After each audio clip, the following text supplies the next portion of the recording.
नमस्कार दोस्तों, आज हम बात करेंगे इंडस्ट्री के एक बहुत ही जरूरी हिस्से के बारे में जिसका नाम है कंट्रोल वाल्व। आपने सड़क पर ट्रैफिक पुलिस को देखा है ना, जैसे वो गाड़ियों को रोककर या चलने का इशारा देकर ट्रैफिक को कंट्रोल करते हैं, बिल्कुल वैसे ही कंट्रोल वाल्व किसी भी फैक्ट्री या प्लांट में पानी, तेल, गैस या केमिकल की फ्लो यानी बहाव को कंट्रोल करता है। ये एक तरह का स्मार्ट नल है जो अपने आप जरूरत के हिसाब से थोड़ा या ज्यादा खुलता और बैंड होता है। इसकी वजह से प्रोडक्शन सही तरीके से चलता है, चीजें बर्बाद नहीं होती और सब कुछ सुरक्षित रहता है। यह वाल्व ही तय करता है कि पाइपलाइन से कितना लिक्विड या गैस गुजरेगा। सोचिए, आप एक पाइप से पानी भर रहे हैं और आपको टंकी को बिल्कुल आधा ही भरना है। एएपी नल को थोड़ा सा खोलेंगे। कंट्रोल वाल्व यही काम ऑटोमेटिक तरीके से करता है। उसको एक कंट्रोल रूम से सिग्नल मिलता है कि फ्लो को 20%, 50% या 100% करना है और वो बिल्कुल उतना ही खुल जाता है। बड़े बड़े refineries, power plants, chemical factories, हर जगह इनका इस्तेमाल होता है। अगर कंट्रोल वाल्व ठीक से काम न करे तो प्रोडक्शन रुक सकता है, बड़ा नुकसान हो सकता है या कोई दुर्घटना भी हो सकती है। इसलिए इनका सही से काम करना बहुत जरूरी है। इनकी वजह से ही हम प्रोडक्ट्स की क्वालिटी मेंटेन कर पाते हैं। इस ऐसे में हम कंट्रोल वाल्व की ओवरहॉलिंग के बारे में विस्तार से जानेंगे। ओवरहॉलिंग का मतलब है वाल्व को पूरी तरह से खोलना, उसके हर पुर्जे को साफ करना, जांच करना, खराब पुर्जों को बदलना और फिर से उस नए जैसा बनाकर वापस लगा देना। यह बिल्कुल एक गाड़ी की सर्विस जैसा है, जिसे उसकी लाइफ बढ़ जाती है और वो बेहतर परफॉर्मेंस देता है। हम इस पूरे प्रोसेस को स्टेप बाय स्टेप समझेंगे ताकि आपको हर बात आसानी से समझ आ जाए। हम वाल्व को खोलने से लेकर उस बैंड करने तक का सफर तय करेंगे। साथ ही हम फिशर डीवीसी 6200 जैसे स्मार्ट पोजिशनर के बारे में भी बात करेंगे। पोजिशनर कंट्रोल वाल्व का दिमाग होता है। यह कंट्रोल रूम से मिलने वाले सिग्नल को समझकर वाल्व को आदेश देता है कि कितना खुलना या बैंड होना है। डीवीसी 6200 एक बहुत ही एडवांस्ड और डिजिटल पोजिशनर है जो वाल्व को बहुत ही आसानी से और सटीकता से कंट्रोल करता है। हम इसकी इंस्टॉलेशन और कैलिब्रेशन यानी सेट करने का प्रोसेस को भी सरल शब्दों में सीखेंगे। तो चलिए इस ज्ञानवर्धक सफर पर आगे बढ़ते हैं और कंट्रोल वाल्व की दुनिया को करीब से देखते हैं। किसी भी काम को शुरू करने से पहले उसकी तैयारी करना बहुत जरूरी है और कंट्रोल वाल्व की ओवरहॉलिंग कोई छोटा काम नहीं है। सबसे पहले आपको काम करने के लिए सही जगह यानी वर्कशॉप की जरूरत होगी, जहां साफ सफाई हो और रोशनी का अच्छा प्रबंध हो। वहां एक मजबूत वर्कबेंच होनी चाहिए। इसके बाद आपको उस कंट्रोल वाल्व के बारे में सारी जानकारी इकट्ठा करनी होगी।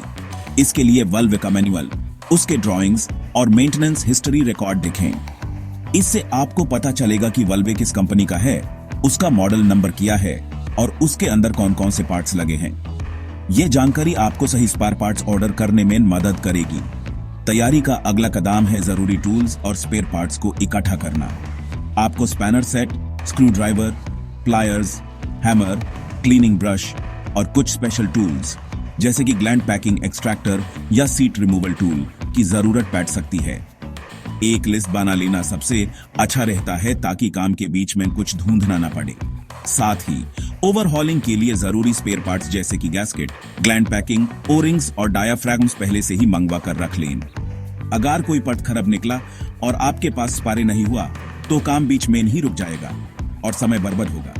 इसके बाद आपको वर्क परमिट लेना होता है। किसी भी प्लांट में काम शुरू करने से पहले एरिया इंचार्ज से वर्क परमिट लेना एक अनिवार्य सुरक्षा नियम है। परमिट में लिखा होता है कि आप कौन सा काम, कहां और कब तक करेंगे। इससे यह सुनिश्चित होता है कि कंट्रोल रूम, ऑपरेशंस टीम और सभी संबंधित लोगों को पता है कि उस लाइन पर काम चल रहा है। यह टीम कोऑर्डिनेशन के लिए बहुत जरूरी है। परमिट लेते समय आपको यह भी बताना होगा कि आप कौन कौन से सुरक्षा उपकरण यानी सेफ्टी इक्विपमेंट का इस्तेमाल कर रहे हैं। इससे सभी लोग सुरक्षित रहते हैं। आखिरी तैयारी है वाल्व को लाइन से अलग करने यानी आइसोलेट करने की प्रक्रिया को समझना। आपको पता होना चाहिए कि वाल्व के आगे और पीछे लगे आइसोलेशन वाल्व्स यानी मैनुअल वाल्व्स कहां हैं और उन्हें कैसे बैंड करना है। लाइन को डिप्रेशराइज करना यानी उसके अंदर के प्रेशर को जीरो करना सबसे जरूरी कदम है। इसके लिए ड्रेन या वेंट पॉइंट्स का इस्तेमाल होता है। जब तक आप 100% श्योर ना हो जाए कि लाइन में कोई प्रेशर या केमिकल नहीं बचा है, तब तक वाल्व को खोलने का काम शुरू न करें। यह सुरक्षा का सबसे पहला और सबसे महत्वपूर्ण नियम है। दोस्तों, इंडस्ट्री में कोई भी काम करते समय सुरक्षा का ध्यान रखना सबसे ज्यादा जरूरी है। आपकी जिंदगी और सेहत से बढ़कर कुछ नहीं है। कंट्रोल वाल्व ओवरहॉलिंग के दौरान हम अक्सर हाई प्रेशर, गर्म ठंडे लिक्विड्स या खतरनाक केमिकल्स के आसपास काम करते हैं। इसलिए पर्सनल प्रोटेक्टिव इक्विपमेंट यानी व्यक्तिगत सुरक्षा उपकरण पहनना अनिवार्य है।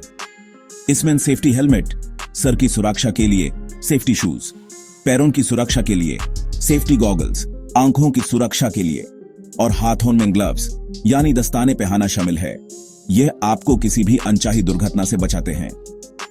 काम शुरू करने से पहले लॉकआउट टैगआउट यानी लोटो प्रोसीजर का पालन करना बहुत जरूरी है। इसका मतलब है कि जिस लाइन पर आप काम कर रहे हैं उसके आने और जाने वाले वल्वे को बैंड करके उन पर लॉक लगा दिया जाता है। लॉक के साथ एक तग भी लगाया जाता है जिस पर लिखा होता है कि काम चल रहा है और इस लॉक को कौन खोलेगा। इससे यह सुनिश्चित होता है कि गलती से भी कोई उस वल्वे को ना खोल दे जब आप लाइन पर काम कर रहे हों। यह एक लाइफ सेविंग प्रोसेस है जिसे कभी भी अनदेखा नहीं करना चाहिए। इसके बिना काम शुरू करना मतलब खतरे को बुलावा देना है। सही औजारों का इस्तेमाल करना भी सुरक्षा का एक अहम हिस्सा है।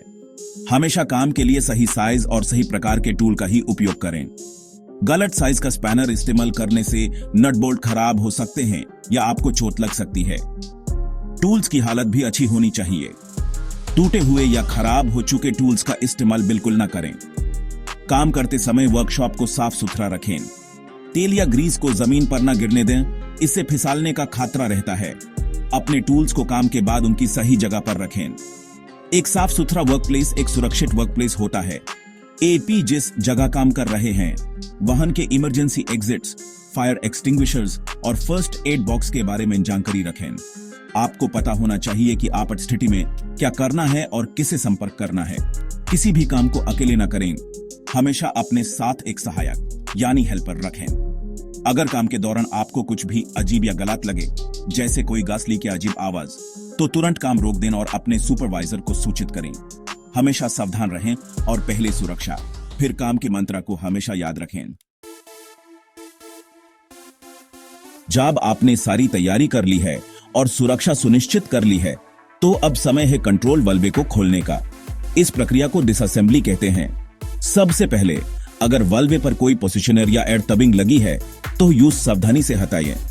हर कनेक्शन को मार्क कर लें ताकि बाद में जोड़ते समय कोई कंफ्यूजन ना हो।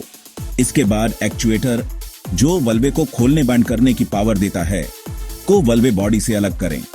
एक्चुएटर योके के बोल्ट्स को धीरे धीरे और बराबर से खोलना चाहिए, एक एक कर के क्रॉस पैटर्न में। जैसे कार का टायर खोलते हैं बिल्कुल वैसे ही। ऐसा करने से प्रेशर बराबर रिलीज होता है और पार्ट्स डैमेज नहीं होते। एक्चुएटर अलग करने के बाद अब बारी आती है वल्वे बोनेट को खोलने की। बोनेट वल्वे बॉडी का ऊपरी हिस्सा होता है जिसके अंदर वल्वे के मूविंग पार्ट्स जैसे स्टेम और पैकिंग होते हैं। बोनेट के स्टड्स या बोल्ट्स को भी क्रॉस पैटर्न में धीरे धीरे खोलना चाहिए।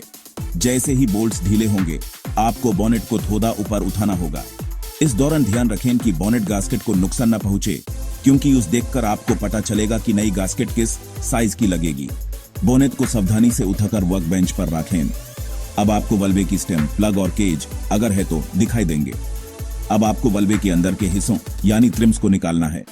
इसमें सबसे पहले स्टेम को प्लग से अलग करें। अक्सर ये एक पिन या नट से जुड़ा होता है। फिर प्लग और केज अगर ट्रिम डिजाइन में है को बॉडी से बाहर निकलें। कभी कभी ये पार्ट्स टाइट हो जाते हैं, इसलिए उन्हें निकलने के लिए हल्के हथौड़े या सॉफ्ट पुलर का इस्तेमाल करना पड़ सकता है, लेकिन जोर जबरदस्ती बिल्कुल ना करें। इसके बाद सीट रिंग को निकालने की बारी आती है। सीट रिंग को निकालने के लिए स्पेशल टूल लगता है। इन सभी पुर्जों को खोलते समय उन्हें एक तरीके से वर्क बेंच पर रखते जाएं जिस सीक्वेंस में आपने उन्हें खोला है। सबसे आखिर में बोनेट से पुरानी ग्लैंड पैकिंग को निकालें। इसके लिए एक पैकिंग एक्सट्रैक्टर टूल का इस्तेमाल होता है जो एक कॉर्क स्क्रू जैसा दिखता है। पैकिंग को धीरे धीरे रिंग बाय रिंग निकालना चाहिए। ध्यान रखें कि पैकिंग बॉक्स की डीवरोन या स्टेम पर स्क्रैच न लगे। हर एक पुर्जे को खोलने के बाद यूज एक ट्रे में तरीके से रखें। इससे कोई भी छोटा पार्ट जैसे पिन या क्लिप खोएगा नहीं। डिसअसेंबली के दौरान हर कदम पर फोटो लेना एक अच्छी आदत है। यह आपको रीअसेंबली के समय बहुत मदद करेगा, बिल्कुल एक पजल को सोल्व करने जैसा। सेक्शन 5 सफाई, जांच और मरम्मत यानी क्लीनिंग, इंस्पेक्शन एंड रिपेयर। अब समय है नई जिंदगी देने का। जब सारे पुर्जे अलग हो गए हैं तो अब मिशन का अगला पड़ाव है सफाई, जांच और मरम्मत। सबसे पहले हर एक पार्ट को अच्छे से साफ करना है। Valve body, bonnet, stem, plug, cage और दूसरे सभी पुर्जों से पुरानी ग्रीस, धूल, मिट्टी और प्रोसेस के जमाव को हटाएं। इसके लिए आप वायर ब्रश, कपड़े और क्लीनिंग सॉल्वेंट का इस्तेमाल कर सकते हैं। ध्यान रखें कि सॉफ्ट पार्ट्स जैसे ओरिंग्स या डियाफ्राम पर सॉल्वेंट न लगे, क्योंकि वो खराब हो सकते हैं। सफाई इतनी अच्छी होनी चाहिए कि हर पार्ट नए जैसा चमकने लगे। साफ सतह पर ही आप खराबी को सही से पहचान सकते हैं। सफाई के बाद हर एक पुर्जे की जांच यानी इंस्पेक्शन बहुत ध्यान से करनी है। ये ओवरहॉलिंग का सबसे महत्वपूर्ण हिस्सा है।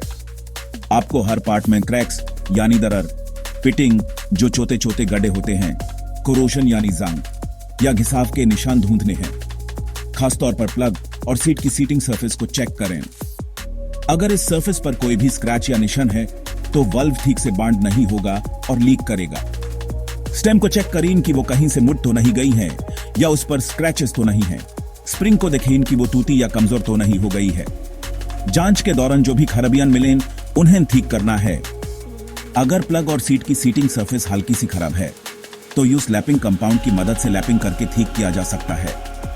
लैपिंग एक ऐसी प्रक्रिया है जिसमें प्लग और सीट को आपस में घिसकर उनकी सरफेस को बिल्कुल फ्लैट और स्मूथ बनाया जाता है। अगर डैमेज ज्यादा है तो प्लग और सीट को बदलना ही बेहतर है। अगर स्टेम पर ऐसी जगह स्क्रैच है जहां ग्लैंड पैकिंग रहती है तो स्टेम को बदलना पड़ेगा, वरना वाहन से लीकेज कभी बैंड नहीं होगा। छोटे मोटे निक्स को फाइन एमरी पेपर से साफ किया जा सकता है। सारे हार्ड पार्ट्स यानी मेटल के पुर्जे को ठीक करने के बाद अब सॉफ्ट पार्ट्स को बदलने की बारी है।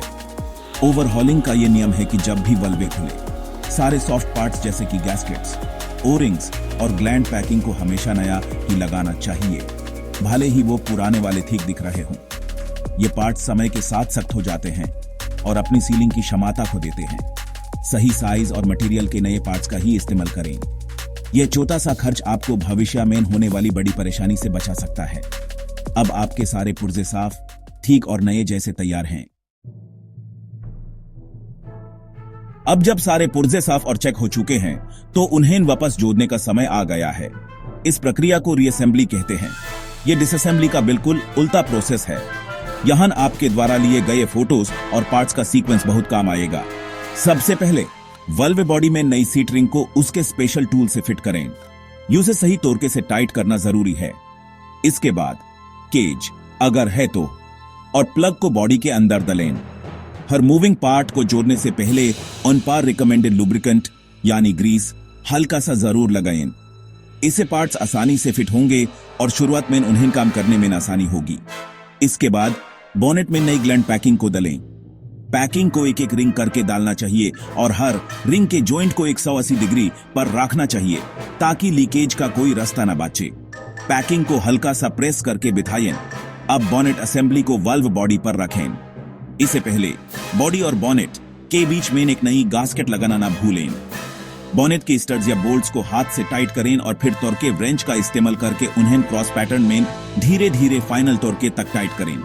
मैनुअल में दिए गए तोरके वैल्यू का ही पालन करें। कम या ज्यादा टाइट करने से लीकेज हो सकता है। बोनेट फिट होने के बाद एक्चुएटर को वल्वे पर लगाएं। एक्चुएटर की स्टेम को वल्वे की स्टेम से कनेक्ट करें। योके को बोनेट पर रखें और उसके बोल्ट्स को भी बराबर से टेक्ट करें। अब एयर टबिंग और दूसरे कनेक्शंस को वापस जोड़ दें जैसा आपने खोलते समय मार्क किया था। अब आपका वल्वे लगभग जुटकर तैयार है। ग्लैंड फॉलोअर नट को थोड़ा सा टाइट करें, बस इतना कि पैकिंग सेट हो जाए। इसे बहुत ज्यादा टाइट नहीं करना है वरना स्टेम जम हो जाएगी। पूरी असेंबली के बाद हाथ से स्टेम को ऊपर नीचे करके देखें कि वो स्मूथली मूव कर रही है या नहीं। वल्वे को लाइन में लगाने से पहले उसकी टेस्टिंग करना जरूरी है। सबसे पहले हाइड्रो टेस्टिंग होती है जिसमें वल्वे बॉडी को प्रेशर देकर चेक किया जाता है कि बॉडी या बोनेट जॉइंट से कोई लीकेज तो नहीं है। इसके बाद सीट लीकेज टेस्ट होता है। इसमें वल्व को पूरी तरह बैंड करके इनलेट साइड से प्रेशर दिया जाता है और आउटलेट साइड पर लीकेज चेक किया जाता है। लीकेज स्टैंडर्ड लिमिट के अंदर होना चाहिए। जब आप इन सभी टेस्ट से संतुष्ट हो जाइए तब वल्वे को बॉक्स अप करने का समय है। बॉक्स अप का मतलब है वल्व को लाइन में वापस इंस्टॉल करना, फ्लैंजे बोल्ट्स को टाइट करना और यूज ऑपरेशन के लिए तैयार करना। कंट्रोल वाल्व की ओवरहॉलिंग तो हो गई, लेकिन यूज चलान के लिए एक दिमाग की जरूरत होती है। यही काम करता है पोजिशनर। पोजिशनर एक ऐसी डिवाइस है जो कंट्रोल रूम से आने वाले 4 से 20 मिलीएम्पेयर की इलेक्ट्रिकल सिग्नल को लेती है और उस हवा की प्रेशर यानी प्न्यूमेटिक सिग्नल मेन बदलती है, जिसे एक्चुएटर वल्व को खोलता या बैंड करता है। यह वल्व का पर्सनल मैनेजर है जो यह सुनिश्चित करता है कि वल्व को जितना खुलने के लिए कहा गया है वो ठीक उतना ही खुले। यह वल्व की पोजीशन को लगातार मॉनिटर करता है और यूज ठीक करता रहता है। फिशर DVC 6200 एक डिजिटल वाल्व कंट्रोलर है। यह एक नॉर्मल पोजिशनर से कहीं ज्यादा स्मार्ट और एडवांस्ड है। इसके नाम में DVC का मतलब ही डिजिटल वाल्व कंट्रोलर है। यह सिर्फ वाल्व को कंट्रोल ही नहीं करता, बल्कि उसकी सेहत के बारे में भी जानकारी देता है। इसके अंदर एक माइक्रो प्रोसेसर होता है, बिल्कुल आपके कंप्यूटर या फोन जैसा। इसकी सबसे बड़ी खासियत है कि इसमें कोई मैकेनिकल लिंकेज या लीवर नहीं होता। यह non contact magnetic feedback technology का इस्तेमाल करता है। इसका मतलब है कि यह बिना वल्व स्टेम को छुए आसपास के मैग्नेटिक फील्ड से ही पता लगा लेता है कि वल्व कितना खुला है। इस नॉन कॉन्टैक्ट टेक्नोलॉजी का फायदा यह है कि इसमें वाइब्रेशंस का कोई असर नहीं होता और कोई पार्ट घिसने या टूटने का डर नहीं रहता, जिससे यह बहुत रिलायबल है और इसकी लाइफ लंबी होती है। DVC 6200 आपको वाल्व के बारे में बहुत सारी जानकारी दे सकता है, जैसे कि वाल्व कितनी बार चला, उसको चलने में कितना फ्रिक्शन हो रहा है या उसके अंदर कोई प्रॉब्लम तो नहीं आ रही है। इस प्रोसेस को डायग्नोस्टिक्स कहते हैं। ये आपको पहले ही आने वाली समस्या के बारे में चेतावनी दे देता है, जिसे आप समय रहते यूज ठीक कर सकते हैं और प्लांट को बैंड होने से बचा सकते हैं। DVC 6200 को सेटअप करना भी बहुत आसान है।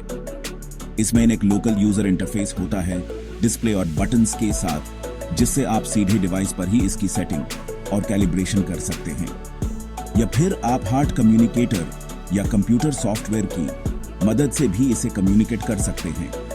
यह 2 तरफा कम्युनिकेशन करता है, यानी आप इसे डेटा ले भी सकते हैं और इसे कमांड्स दे भी सकते हैं। अपनी इन्हीं खासियतों की वजह से DVC 6200 आजकल इंडस्ट्रीज में बहुत लोकप्रिय है और इसे एक स्टैंडर्ड माना जाता है। यह वाल्व कंट्रोल को आसान, सटीक और विश्वसनीय बनाता है। जब आपका कंट्रोल वाल्व लाइन में लग चुका है, तो अब उस पर DVC 6200 पोजिशनर को इंस्टॉल करने का समय है।